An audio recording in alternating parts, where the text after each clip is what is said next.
மகாவித்யா உபாசனைங்கிறது பெரும்பான்மையான நிலையில் இருக்கிறவங்களுக்கு கிடைக்கக்கூடிய ஒரு விஷயமாக இல்லை அப்படிங்கிறத நம்ம முதல்ல தெரிஞ்சுக்கணும். அதாவது உபாசனை கிடைக்கிறத பற்றி சொல்லலை, மகாவித்யானா என்ன அப்படின்னு சொல்லக்கூடிய ஒரு அடிப்படை அறிவுங்கிறதே நம்மளுக்கு ரொம்ப குறைவான தன்மையில் தான் இருக்கும்.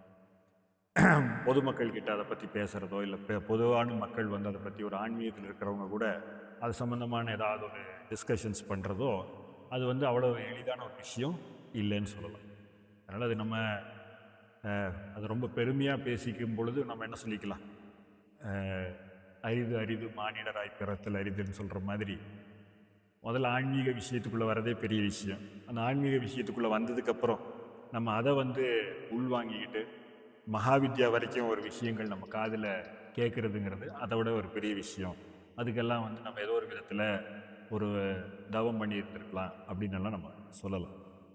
நான் ஏற்கனவே நான் பலமுறை சொல்லியிருக்கிறேன், நம்மளுடைய கலாச்சாரத்தில் இருக்கிறதுலே ரொம்ப அறிவார்ந்த ஞானம் மிகுந்த ஒரு ரிஷின்னு சொல்லக்கூடிய வசிஷ்டர் அவர் என்ன செய்கிறார் அப்படின்னு கேட்டிங்கன்னா, ஸ்ரீநாராயணனை நோக்கி தபஸு செய்கிறாரு. ஹிமாலயாஸில் தபஸு செய்கிறாரு.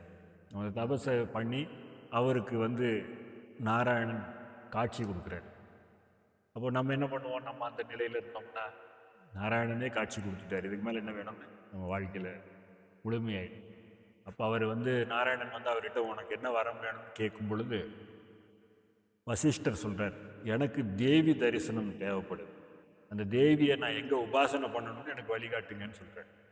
அப்போ நாராயணன் கிட்ட அவர் வழிகாட்டுங்கன்னு சொன்னோம்னா நாராயணன் சொல்கிறாரு, இந்த மாதிரி ஒரு இடம் இருக்குது, அந்த இடத்துல போய் நீ தபசு செஞ்சீன்னா உனக்கு வந்து தேவியை வந்து இந்த ரூபத்தில் நீ பார்க்க முடியும் அப்படின்னு சொல்லுது.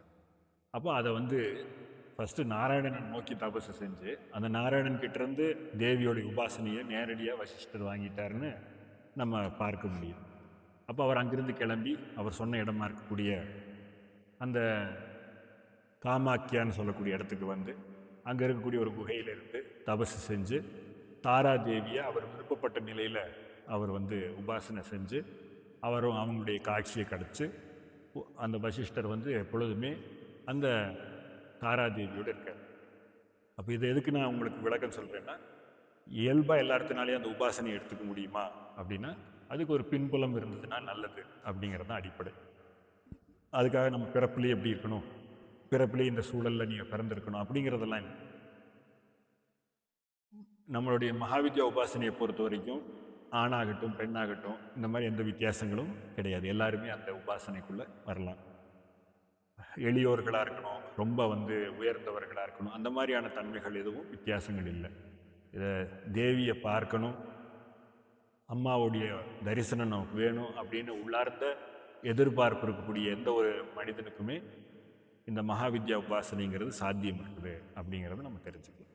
அப்போ அந்த மாதிரி அவங்களுக்கு எல்லாத்துக்குமே அது சாத்தியம் இருக்குது, ஒரு இனமோ மொழியோ பின்புலமோ எதுவுமே நமக்கு தேவையில்லை அப்படின்னாலும் கூட அந்த அடிப்படையான சில விஷயங்கள் நமக்கு தேவைப்படுது. என்ன அப்படின்னு கேட்டால், உபாசனை செய்கிறதுக்கு நம்ம உட்கார்ந்து கொஞ்சம் நேரம் மனதை ஒருமுகப்படுத்தி நம்ம உபாசனை செய்ய வேண்டியது. அப்போ அதுக்கு தான் நம்மளுக்கு சில தகுதி தேவையே தவிர நான் இந்த மாதிரியான குலத்தில் பிறந்திருக்கணும், இந்த மொழி தெரிஞ்சிருக்கணுங்கிற கட்டாயம் எதுவும் நமக்கு இல்லை. அப்போ நம்ம ஒரு ஹத்தயோக பயிற்சியை செஞ்சு ஆசனங்கள்லாம் நம்ம செய்கிறோம் அப்படின்னா அந்த ஆசனங்கள் செய்கிற இந்த உடல் வளைவு திறன் இருக்கிறது ரொம்ப நல்லது அப்படின்னு சொல்லலாம். என்னால் 5 நிமிஷம் கூட ஒரு இடத்துல முழுமையாக உட்கார முடியாது, எனக்கு கை காலெல்லாம் மறத்து போயிடும் அப்படின்னா நம்ம உட்கார்ந்து உபாசனை செய்கிறதுங்கிறது சாத்தியம் இல்லை அப்படின்னு சொல்லலாம். அப்போ இந்த மாதிரி ஒரு அடிப்படையான ஹத்தயோக பயிற்சிகள் இருந்துச்சுன்னா நம்ம வந்து மேற்கொண்டு அந்த உபாசனையில் நம்ம உட்காரும் பொழுது நம்ம உடலும் நம்மளுடைய மனதும் ஒருமுகப்பட்டு உட்கார்றதுக்கும் ரொம்ப வளைவு திறனோடு உட்கார்றதுக்கும், மனசும் நல்ல வளைவு திறனோடு இருக்கும், நம்ம ஒரு அழுத்தத்துக்குள்ளே போகாது, உடம்பும் ஒரு வளைவு திறனில் இருக்கும். பதஞ்சலி சொல்கிற மாதிரி ஸ்திரம் சுகம் ஆசனம்னு அவர் சொல்கிறார், அதுக்காக தான் ஆசனம் செய்கிறோன்னு சொல்கிறார். அப்போ அந்த பதஞ்சலி சொல்கிற மாதிரி எடுத்துக்கிட்டோம்னா உபாசனைக்கு நம்ம உட்காரணும். அப்போது ஸ்திரமாகவும் நம்ம உட்காந்துருக்கணும், சுகமாகவும் உட்காந்துருக்கணும், கஷ்டப்பட்டு உட்காந்துருக்கணும். அப்போ அதுக்கேற்ற மாதிரி உடலை தயார்படுத்துறதுக்கு ஒரு ஆசன பயிற்சிகள் நம்மளுக்கு ரொம்ப அவசியம் அப்படின்னு சொல்லலாம். அதே மாதிரி மன எண்ணத்தை என்னால் வந்து ஃபோக்கஸ் பண்ணால் என்னால் ஃபோக்கஸ் பண்ணவே முடியல, மனசில் எத்தனையோ எண்ணங்கள் வந்துக்கிட்டே இருக்குது அப்படிங்கிறதெல்லாம் நம்ம பார்க்கும் பொழுது அதுக்கு வந்து பிராணாயாம பயிற்சிகள் நம்மளுக்கு ரொம்ப ஹெல்ப்ஃபுல்லாக இருக்கும். அப்போ இந்த பிராணாயாம பயிற்சிகள் இருக்கும் பொழுது மனதில் வந்து 1000 எண்ணங்கள் வர இடத்துல ஒரு 100 எண்ணங்கள் வரலாம் அப்படிங்கிற அளவுக்கு அது குறைக்கப்படும்.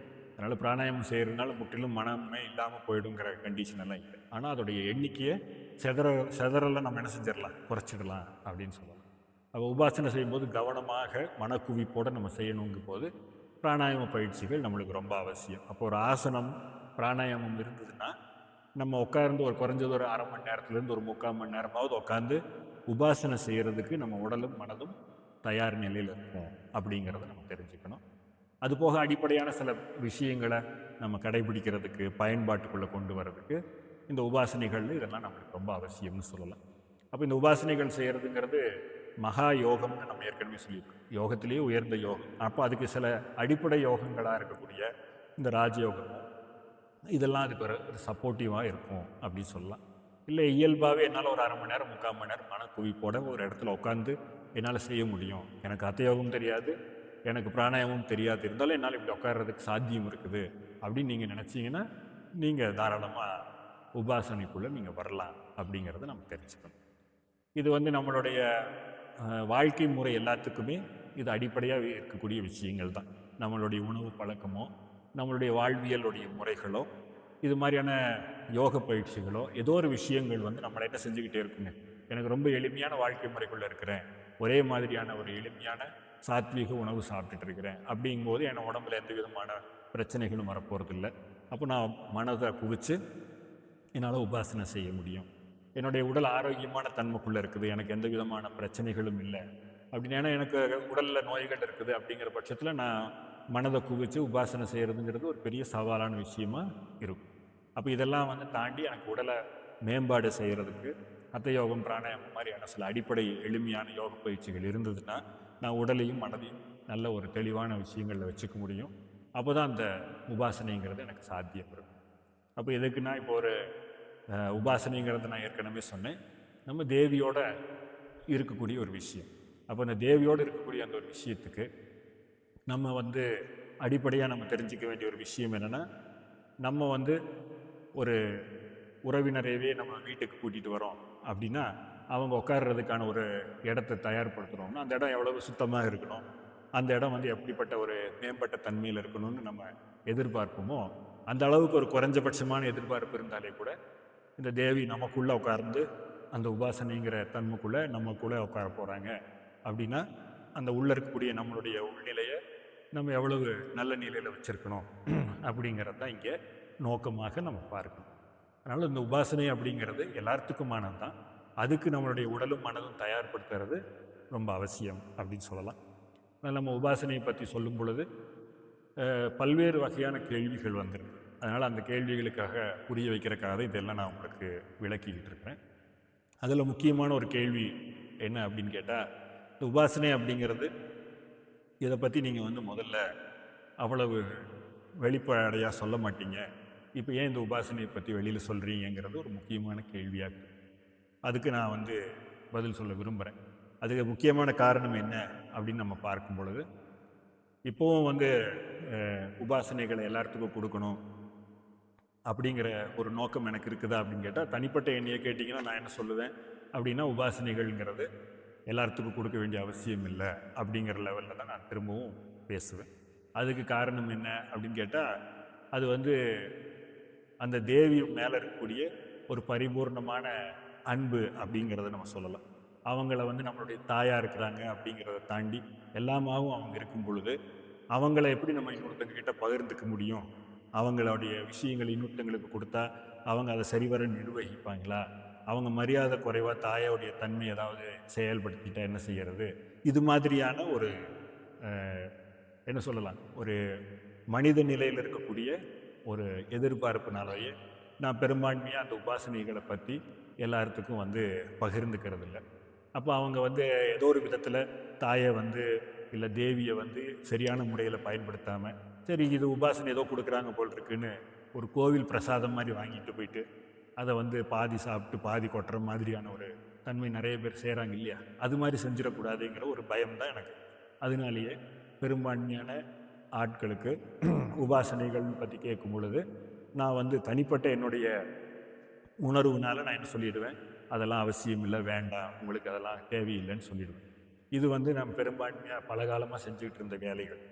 அப்போ ஒரு கும்பமேளாவுடைய ஒரு சூழல் வரும் பொழுது அந்த கும்பமேளாவுடைய தன்மைக்காக பலருக்கு நம்ம அந்த உபதேசத்தை கொடுக்கக்கூடிய உபாசனை சார்ந்த உபதேசத்தை நான் கொடுக்க வேண்டிய சூழல் வந்தது. அதை நான் கொடுத்தேன். அதுக்கப்புறமும் திருப்பி நிறைய பேர் விருப்பப்பட்டாங்க, அவங்களுக்கெல்லாம் கொடுக்க வேண்டிய சூழலை நான் வந்து தவிர்த்துக்கிட்டே வந்தேன். அப்போ இப்போ ஏன் திருப்பி அதை கொடுக்குறேன் அப்படின்னு பார்க்கும்போது, என்னுடைய தனிப்பட்ட ஒரு உணர்வுக்காக, என்னுடைய இதுக்காக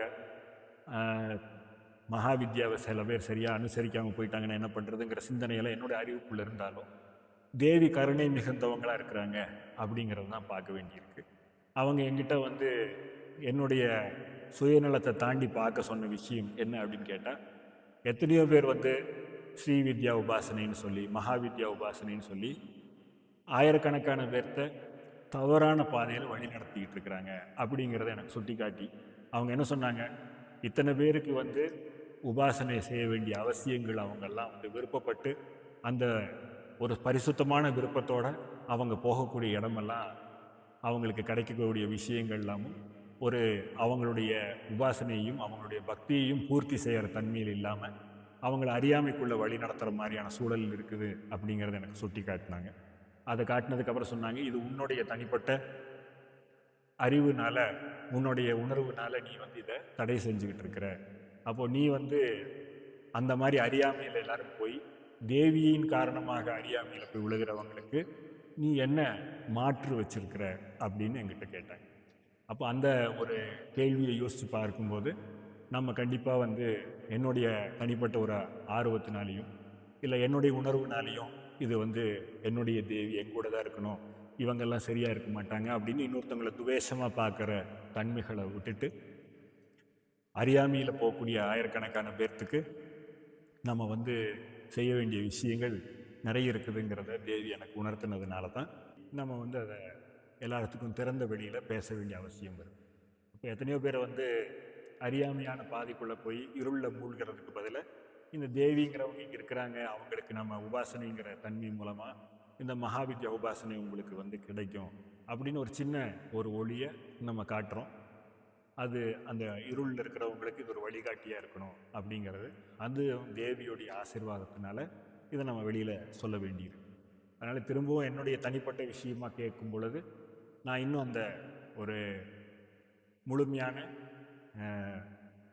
வரையறைக்குள்ள விதிமுறைக்குள்ள இப்படி தான் நீங்கள் பயன்படுத்தணுங்கிற என்னுடைய எதிர்பார்ப்புக்குள்ளே தான் நான் இருக்கிறேன். அப்படின்னாலும் கூட இதை வந்து தேவியின் கருணையினால தான் இது எல்லாத்துக்கும் நம்ம பேச வேண்டிய ஒரு சூழலுக்குள்ளே வரோம் அப்படிங்கிறத நம்ம தெரிஞ்சுக்கலாம்.